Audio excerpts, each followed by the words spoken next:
বাঙালির পাকঘরে জানাই সকলকে স্বাগত। আজকে তৈরি করে নেব ম্যাঙ্গো মিল্কশেক। এখনও আমের সিজন যায়নি, তো ঝটপট আমের এরকম একটি রেসিপি অবশ্যই তৈরি করে ফেলুন। এখানে আমি প্রায় 3টে আম খোসা ও আটি ছাড়িয়ে নিয়ে নিয়েছি।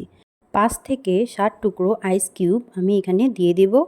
এরপর দিয়ে দিচ্ছি পরিমাণ অনুসারে 1 কাপ চিনি, দিয়ে দেব ঠান্ডা করে রাখা 1 গ্লাস দুধ, 2টো এলাচ ও পাউডার মিল্ক দিয়ে এটাকে পেস্ট করে নিন।